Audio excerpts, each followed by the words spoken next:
Hi hello friends, എല്ലാ കൂട്ടുകാർക്കും നമ്മുടെ മൗനരാഗം സീരിയലിന്റെ ഇനി അടുത്ത ആഴ്ചത്തെ വീക്കെൻഡ് പ്രൊമോ റിവ്യൂയിലേക്ക് തന്നെ സ്വാഗതം കേട്ടോ. ചാനൽ ആദ്യമായിട്ടാണ് കാണുന്നതെങ്കിൽ ഒന്ന് സബ്സ്ക്രൈബ് ചെയ്ത് ലൈക്ക് ചെയ്ത് സപ്പോർട്ട് ചെയ്യണേ.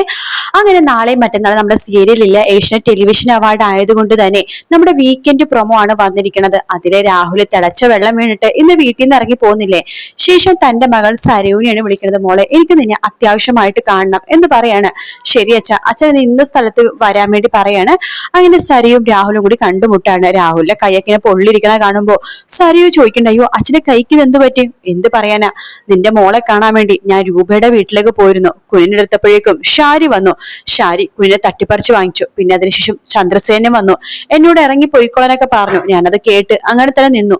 എനിക്ക് എന്റെ കൊച്ചുമോളെ കാണാൻ നല്ലവനായിട്ട് അഭിനയിച്ചിട്ടൊക്കെയാണ് ഞാൻ അവിടെ നിന്നത്. അപ്പോഴാണ് പ്രതീക്ഷിക്കാതെ രൂപ അരി എന്തോ ഇടാൻ വേണ്ടി വെച്ച തിളച്ച വെള്ളം എടുത്ത് എന്റെ മുഖത്തേക്കാണ് അവൾ ഒഴിച്ചത്. എന്തോ കറക്റ്റ് സമയത്ത് എനിക്ക് കൈകൊണ്ട് തടുക്കാൻ പറ്റി. അതുകൊണ്ട് മുഖത്തേക്ക് വീണില്ല, കയ്യിലേ വീണു. അതുകൊണ്ട് ആ കൈ പൊള്ളിയത്. എന്നാലും ഇങ്ങനെ ആയല്ലോ അച്ഛൻ പരോളിൽ ഇറങ്ങിയിട്ട് ഈ അവസ്ഥയായല്ലോ. അതൊന്നും സാരമില്ല മോളെ. കല്യാണയുടെ കാര്യം എന്തെങ്കിലും നടക്കോ മോളെ? അതിനെ വേണ്ടിട്ടല്ല അച്ഛൻ പരോളിൽ ഇറങ്ങി വന്നത്, അവളെ ഇല്ലാതാക്കാൻ വേണ്ടി. എങ്കിൽ ഇന്ന് നല്ലൊരു സാഹചര്യമുണ്ട്. ഇന്നോ? അതെ, അവളിന്ന് ഒറ്റക്കാണ് സൈറ്റ് കാണാൻ വേണ്ടി പോണത്. കിരണ വേറെ എന്തോ ഒരു അത്യാവശ്യമുണ്ട്. അഥവാ ആ അത്യാവശ്യം കഴിഞ്ഞ ഓഫീസിൽ എത്താണെങ്കിൽ ഞാൻ അവനെ എന്തെങ്കിലും പറഞ്ഞിട്ട് കുഞ്ഞിനെ സുഖൂലെന്നോ എനിക്ക് സുഖൂലെന്നൊക്കെ പറഞ്ഞ് പിടിച്ചു നിർത്താം. എന്തായാലും കല്യാണി മാത്രമായിരിക്കും ഒറ്റക്ക് സൈറ്റിലേക്ക് പോവാ. നമ്മുടെ ആ ഒരു ഭാഗത്തുള്ള സൈറ്റാണ്. അവിടെ അധികം പേര് ആരും വരാൻ ചാൻസ് ഇല്ല. അവള് ഡ്രൈവറിന്റെ കൂടെ ആയിരിക്കും പോകുന്നുണ്ടാവാം. എങ്കിൽ മോൾ ഉറപ്പിച്ചോ, ഇന്ന് തന്നെ അവളുടെ മരണം സംഭവിക്കും. അത് സംഭവിക്കോ? കുറെ വർഷങ്ങളായി അവൾ മരിക്കുന്നത് കാണാൻ വേണ്ടി ഞാൻ കാത്തിരിക്കുന്നത്. ഓരോരോ സമയത്ത് അവള് രക്ഷപ്പെട്ടുകൊണ്ടിരിക്കുകയാണ്, അല്ലാതെ മരിക്കുന്നില്ല മോളെ. ശരിയാ, അത് ആ സമയത്തൊക്കെ അവളുടെ അടുത്ത് ഭാഗ്യം ഉണ്ടായിരുന്നു. പക്ഷെ നീ നോക്കിയോ, ഈ പ്രാവശ്യം അവളുടെ അടുത്ത് ഭാഗ്യമില്ല. അതുകൊണ്ടാണല്ലോ കിരൺ നിന്റെ അടുത്ത് ചെറുതായിട്ടൊന്ന് ചാഞ്ഞു വരാൻ തുടങ്ങിയത്. അതുകൊണ്ട് തന്നെ അവളിനി അനുഭവിക്കാൻ പോകുന്നുള്ളൂ മോളെ. ഇന്നത്തെ ദിവസം അവൾ മരിച്ചിരിക്കും. ഇത് ഞാൻ മോൾക്ക് തരുന്ന വാക്കാണ്. അതിനുശേഷം അവൾ മരിച്ചില്ലെങ്കിൽ ഞാൻ മോളുടെ കൺമുമ്പിലേക്ക് ഇനി വരില്ല. മരിച്ചു കഴിഞ്ഞാൽ മോൾ എന്ത് ചെയ്യും? ഞാൻ അച്ഛനായിട്ട് അംഗീകരിക്കും. പക്ഷെ അതിന്റെ ഞാൻ കിരണിന്റെ വിവാഹം കഴിച്ചതിന് ശേഷം മാത്രം. അല്ലെങ്കിൽ അച്ഛനെ ഞാൻ പറഞ്ഞിട്ടാണ് ഇതൊക്കെ ചെയ്തത്, മനസ്സിലാവില്ലേ മോളെ? നീ ഒന്നും കൊണ്ട് പേടിക്കണ്ട. ഇന്ന് കല്യാണിന്റെ മരണം സംഭവിക്കും. അടുത്ത വർഷം ഈ സമയം കല്യാണിയുടെ 1ാം വാർഷികം ആഘോഷിക്കുമ്പോ നിന്റെയും കിരണിന്റെയും വിവാഹം ഉറപ്പിച്ചിരിക്കും. നോക്കിക്കോ, ഒരു വർഷം അവൻ സങ്കടപ്പെട്ട് കല്യാണി പോയ വിഷമത്തിലൊക്കെ ജീവിക്കട്ടെ. അതിനുശേഷം അവന്റെ കുഞ്ഞിനെ വേണ്ടിയിട്ടും നിന്റെ മോൾക്ക് വേണ്ടിയിട്ടും നിങ്ങൾ രണ്ടുപേരും ഒന്നാവും. എന്തായാലും സമയം കഴിഞ്ഞില്ല. നീ അച്ഛനെ വിളിച്ചാൽ മതി. അവള് കമ്പനിയിൽ നിന്ന് ഇറങ്ങുമ്പോ. ശരി അവള് കമ്പനിയിൽ നിന്ന് ഇറങ്ങുമ്പോ തന്നെ ഞാൻ അച്ഛനെ വിളിച്ചു പറയാം എന്ന് പറഞ്ഞിട്ട് സരിയു വേഗം കമ്പനിയിലേക്ക് പോവാണ്. രാഹുലും ആ ഒരു സൈറ്റിലേക്ക് പോകുന്നു കേട്ടോ. അതിനുശേഷം സരിയു കല്യാണത്ത് ചോദിക്കണ്ടേ, കല്യാണി ഇന്ന് സൈറ്റിലേക്കൊന്നും പോകുന്നില്ലേ? ആ പോണ സരിയു, ഇന്ന് സമയം വൈകി, പോവാൻ വേണ്ടി പോവുക. അല്ല കിരൺ വരുന്നില്ലേ? അല്ല കിരണിന് എന്തോ കുറച്ച് തിരക്കുണ്ട്, ഞാൻ വരണോ കൂടെ? നീ വരണ്ട. അല്ല കല്യാണി, ആ ഭഗാസുരൻ എന്ന് വിളിക്കണ എന്റെ അച്ഛൻ എന്ന് പറഞ്ഞ രാഹുൽ ഇറങ്ങിയിട്ടുണ്ടല്ലോ. നിന്നെ വല്ല അപകടപ്പെടുത്തിയാലോ ഒന്നൊരു പേടി പോലെ. ഞാനും കൂടെ വരാം. ഞാനുണ്ടെങ്കിൽ അയാൾ നിങ്ങളെ ഒന്നും ചെയ്യില്ല. നീ അങ്ങനെ പറയാൻ തോന്നില്ല സരിയു. അതെന്നെ വലിയ കാര്യം. എനിക്കൊന്നും സംഭവിക്കില്ല. അഥവാ എനിക്ക് ഇന്നലെ സംഭവിച്ചാലും കിരണേട്ടനെ കൊന്നെ ഇപ്പൊ ഒരുപാട് പേരുണ്ടല്ലോ, അതെനിക്ക് മതി എന്ന് പറയാണ്. അതുകൊണ്ട് ഞാൻ പോയിട്ട് വരാം കേട്ടോ. നീ ഇവിടുത്തെ കാര്യങ്ങളൊക്കെ നോക്കണേ. എല്ലാ കല്യാണി ഞാനും കൂടി വേണമെങ്കിൽ വരാം എന്ന് സരിയു പറയണ. വേണ്ടെന്നേ, ഞാൻ പോയിട്ട് വരാം എന്ന് പറയാണ്. അപ്പൊ ഹരിയേട്ടൻ പറഞ്ഞ, സരിയു വേണമെങ്കിൽ വന്നോട്ടെ കല്യാണി. വേണ്ട ഹരിയേട്ട, അവൾ അല്ലെങ്കിൽ തന്നെ കുറെ ദിവസം കൊച്ചിനെ വയ്യ, അവൾക്ക് വയ്യാണ്ടൊക്കെ ലീവ് എടുക്കുന്നു.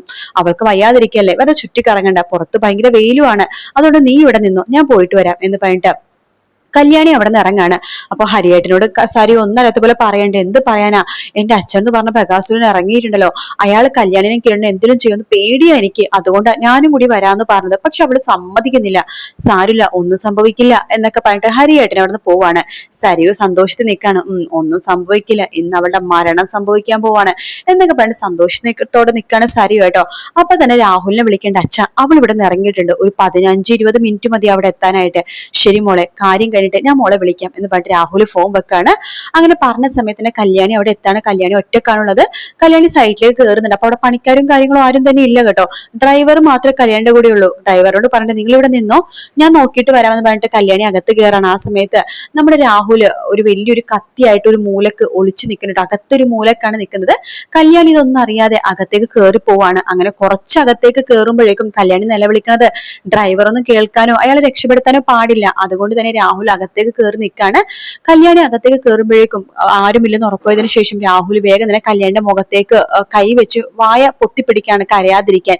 പിന്നീട് കല്യാണിയാണെന്നുണ്ടെങ്കിൽ രാഹുലിനെ പിടിച്ച് തട്ടി മാറ്റുന്നുണ്ട് കേട്ടോ. പക്ഷെ അപ്പോഴാണ് രാഹുലാണെന്ന് കല്യാണിക്ക് മനസ്സിലാവുന്നത്. അപ്പൊ അത്ര നേരം പൊത്തി പിടിച്ചപ്പോ മുഖം കാണുന്നില്ലല്ലോ, എന്നാലും രാഹുലാണോ എന്നൊക്കെ ഒരു സംശയം ഉണ്ടായിരുന്നു. അങ്ങനെ രാഹുലിനെ കാണുമ്പോഴേക്കും നിങ്ങളോ എന്ന് പറയുമ്പോ അതേടി നിന്റെ കാലനാവാൻ വേണ്ടിട്ടാ ഞാൻ വന്നത്, പരോളിൽ ഇറങ്ങിയത് തന്നെ നിന്നെ കൊല്ലാൻ വേണ്ടിട്ടാടി എന്ന് പറയണം. പക്ഷെ കല്യാണി അവിടെ നിന്ന് ഓടി രക്ഷപ്പെടാൻ വേണ്ടി നോക്കുമ്പോഴേക്കും കല്യാണിന്റെ പുറകെ കൂടി വന്നിട്ട് രാഹുൽ കത്തി വെച്ചൊരു ഒറ്റ കുത്താണ്. അപ്പൊ കല്യാണി എന്നിട്ടും അവിടെ നിന്ന് രക്ഷപ്പെടാൻ വേണ്ടി നോക്കുമ്പോഴേക്കും വീണ്ടും കത്തി, അത് വലിയൊരു കത്തി കേട്ടോ, അത് വെച്ച് വീണ്ടും കല്യാണിന്റെ ശരീരത്തിൽ കയറ്റി അതിങ്ങോട്ട് ഇറക്കുക കേട്ടോ. അപ്പൊ അങ്ങനെ ചെയ്യുമ്പോഴേക്കും കല്യാണി പെട്ടെന്ന് ശ്വാസം കിട്ടുന്നില്ല. കല്യാണി അവിടെ മരച്ച് വീണ പോലെ ഇങ്ങനെ പെടുന്ന പെടയാണ്. അപ്പൊ എന്തൊരു ശബ്ദം കേട്ട് ആ ഡ്രൈവർ അകത്തേക്ക് വരുമ്പോഴേക്കും രാഹുൽ അവിടെ നിന്ന് ഇറങ്ങി ഒരു ഒറ്റ ഓട്ടമാണ്. അപ്പൊ ഡ്രൈവർ കല്യാണി മേഡം എന്ന് വിളിക്കുമ്പോഴേക്കും കല്യാണിന്റെ ബോധം നഷ്ടപ്പെട്ടിട്ടുണ്ടായിരുന്നു. അപ്പൊ തന്നെ ഡ്രൈവർ കല്യാണിനെ പൊക്കിയെടുത്തുകൊണ്ട് വണ്ടിയിൽ കിടത്തിയതിനു ശേഷം ഹോസ്പിറ്റലിലേക്ക് പോവാണ്. കിരണിനെ വിളിക്കുന്നുണ്ട്, ഇങ്ങനെ അപകടം സംഭവിച്ചിട്ടുണ്ട്, കിരൺ സാർ എത്രയും പെട്ടെന്ന് ഹോസ്പിറ്റലിൽ വരണമെന്ന് പറയാണ്. അങ്ങനെ കിരണും ഹോസ്പിറ്റലിൽ വരുന്നുണ്ട്. അപ്പൊ തന്നെ കല്യാണിക്ക് ആ സർജറി, ഉടനടി സർജറി വേണമെന്ന് പറയാണ്. അങ്ങനെ കല്യാണി ഓപ്പറേഷൻ തിയേറ്ററിലേക്ക് കയറ്റിയാണ്. കല്യാണി ഏകദേശം മരിച്ച നിലയിൽ തന്നെ ആയിട്ട് ഇങ്ങനെ കിടക്കുക കേട്ടോ.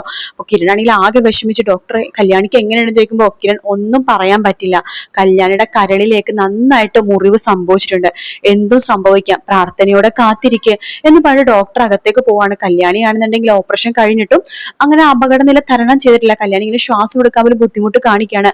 അതറിഞ്ഞുകൊണ്ട് പ്രകാശൻ അവിടേക്ക് വരുന്നുണ്ട്. കിരണേ എന്താ എന്റെ മോൾക്ക് സംഭവിച്ചത്? അച്ഛാ അവക്കൊന്നും സംഭവിക്കില്ല, അവൾ എന്തിനാ ഒറ്റയ്ക്ക് അങ്ങോട്ടേക്ക് പോയത്? കിരണേ അറിയാല രാഹുല് പുറത്തിറങ്ങി നടക്കുകയാണെങ്കിൽ അവൾ ഒറ്റയ്ക്ക് എന്തിനാ വിട്ടത്?